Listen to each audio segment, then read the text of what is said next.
There is a garbage truck outside just as I'm filming this video, which as you can imagine I am thrilled by.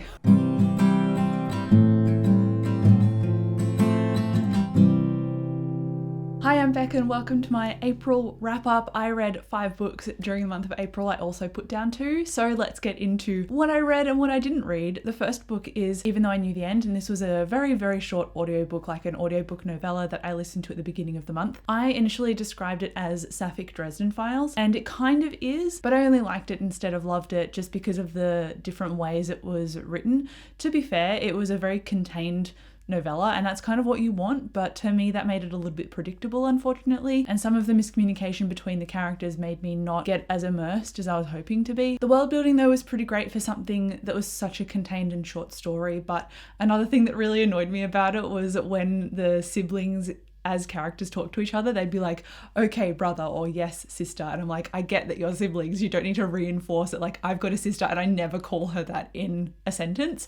So that took me out of the story as well. So would I recommend it? I guess if you're just trying to get a book read and finished and done for your reading challenge, go for it. I listened to it on my commute to work, so it just got very quickly finished. If I was given the option again, I probably wouldn't pick it up. So it was 3 stars, but it was like a lower end of the 3-star scale that I usually use. 3 stars is a very wide bracket for me, but this falls in that ballpark. And then unfortunately I'm going to DNF, or did not finish, basically put down a series because I started reading Magic Strikes, which is the 3rd book in the Alona Andrews series.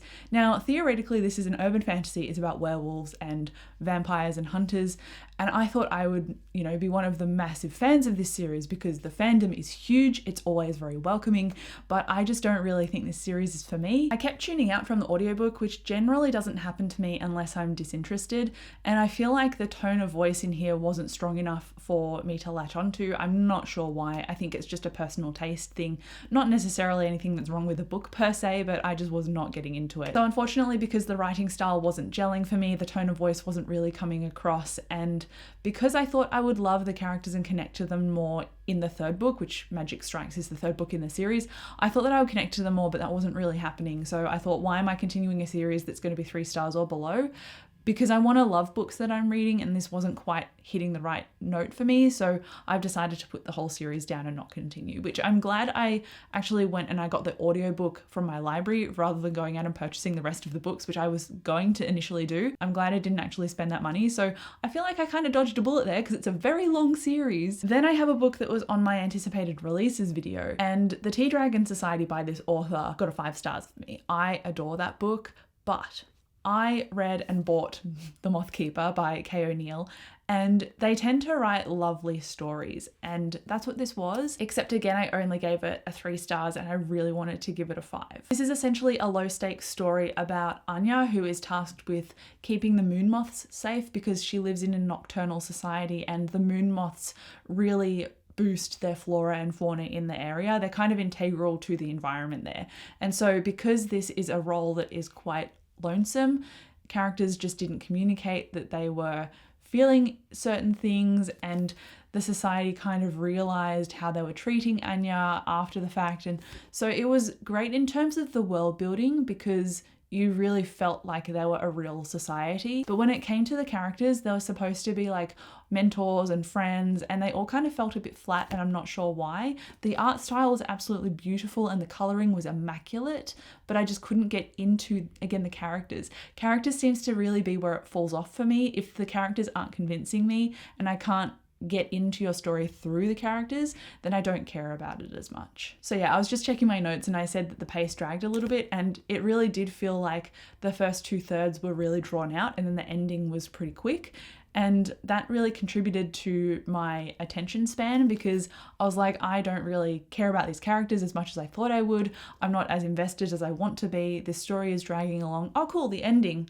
Okay, well, I guess it's a 3 stars. That's kind of disappointing if I'm being honest, especially with how much I loved The Tea Dragon Society. I think I will still keep track of this author because what they put out tends to just hit that similar note to what Becky Chambers hits in terms of those like existential lovely character moments. It really happened for me in the Tea Dragon Society, so maybe I just need to reread that. This was a little bit of a miss for me, and that just seems to be the way that my month went, unfortunately. Except for this next book, which I was absolutely not expecting, because I put this book on hold through my library and I was like, this is going to take weeks because it is so popular. And then all of a sudden it was like, hello, I am available for 1 week and 1 week only. And it is Beyond the Wand by Tom Felton. This is a very short audiobook about his life. It's a memoir that he's written, and he also narrates the audiobook, which was an incredible experience because when I was listening to this, obviously, yes, it's very nostalgic because I'm a huge Harry Potter fan, or I was when I was growing up.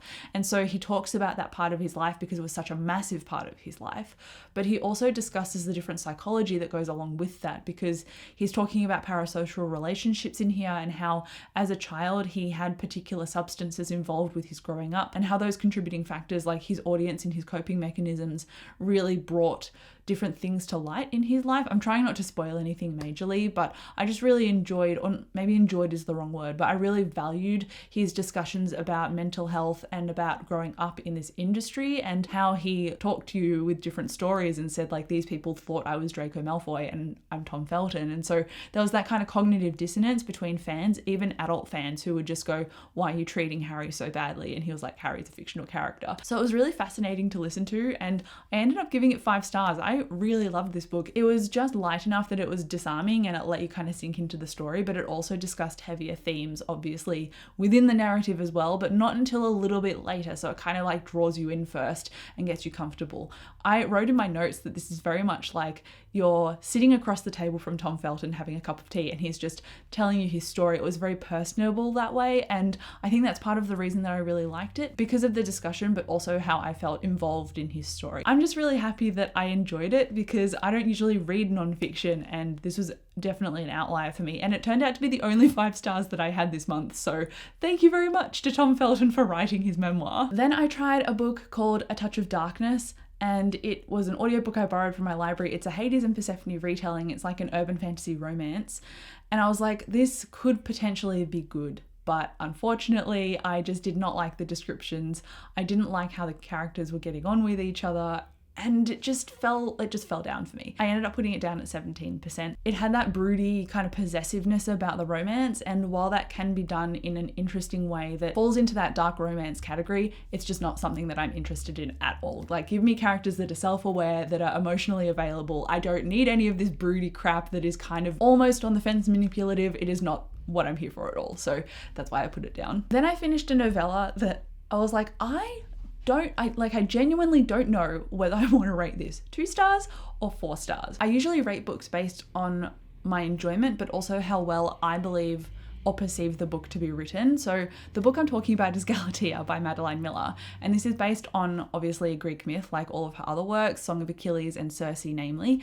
And when I was reading this, I was like, I feel like I hate this, like I hate the themes of this, but that is a very deliberate move because the myth of Galatea, the statue that is carved is just called the woman, and it really elevates like the male gaze and subdues female freedom. And that was the entire theme of the book, and I like reading about stories that are not that at all. So when I picked this up, I was like, oh, this will just count to my GOODREADS. Like, I've read Madeline Miller before. I'm sure this will be quite like on the nose and very clever, and it was. But I'm like, ooh, I just hate the characters in this. Not the main characters, obviously, but like the circumstances that these characters were in. But you open up essentially with this woman who has no freedom, and that's the beginning, I guess, of the story. And she's been put in this place by this man.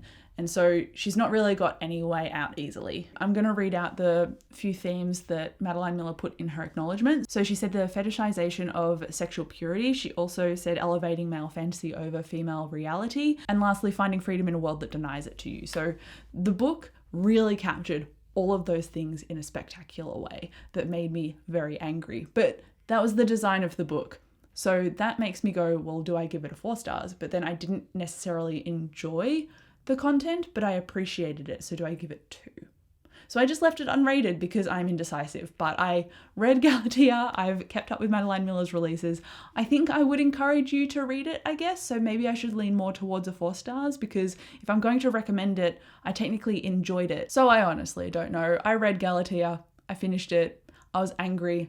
it was justifiable rage. And then lastly, I did a reread of the month because I was like, I am in a reading slump, and that is because I'm getting married in literally 4 days. And I was like, everything is occurring all at the same time. So I reread Ruin of Kings because I really want to read the third book on my TBR card, but I can't do that until I refresh my memory because these books are so intensely complicated. This, in a nutshell, follows Kieran, and it also does a time skip. So you flash back to when he was in the city of Kerr and then when he's doing training and stuff outside of the city. And so he's initially living in this brothel and playing music with his adopted father. And while he's doing this on one of his heists after he's snuck out of the brothel, he comes across a demon and he's kind of like watching this scene, and the people don't realize he's there initially, and the demon kind of recognizes a scent. So because he's got the attention of potentially the royals who were at this meeting and then the demon as well, he's in a bit of a pickle and he gets attacked later on. And that is like the inciting action of the story, and all of these politics explode, and Kieran's journey, for lack of a better word, explodes as well. So you're opening the story where Kieran is in this jail cell and he's talking to Talon, who is like a form of shapeshifter, and Talon consumes people in order to not just obviously sustain her, but to shapeshift and everything.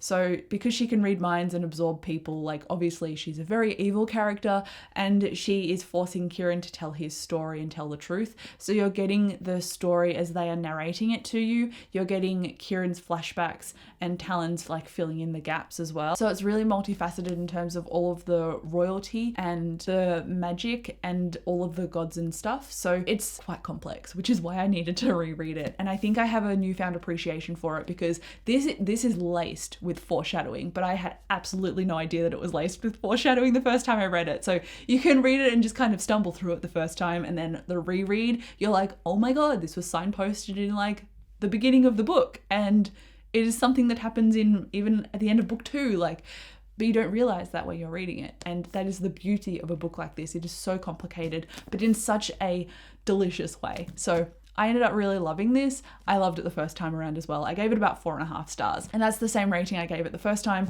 I'm looking forward to rereading The Name of All Things before I dive into the third book in the series, and I have recently ordered the fourth book in the series. There are 5 books in total. This series is complete, which is why I'm kind of pushing myself to read it and finish it, because it is such a long series that I want it to be done with. So that is really all of the stuff that I read. I unfortunately didn't have higher ratings. I was hoping for some more 5-star books this month, but that didn't quite happen, and I really just did not stick to the TBR video I made in April, but I also didn't necessarily expect to do that anyway, because April, as you know, is the month I'm getting married. I'm so excited to get married and check in with you afterwards and do some reading vlogs and stuff. We're not going away straight away, so it'll be nice to just kind of relax a little bit too after the wedding. I am going to be so relaxed the day after the wedding. You have absolutely no idea, but hopefully I get a lot of reading done too. But let me know how many books you've read during the month of April. I would love to know. I read 5, and I wish I read more because a lot of them were short, but at least I read this, so I'm counting that as a success. So thank you so much for watching this video. I'll come chat to you down below in the comments, and I'll see you in my next one.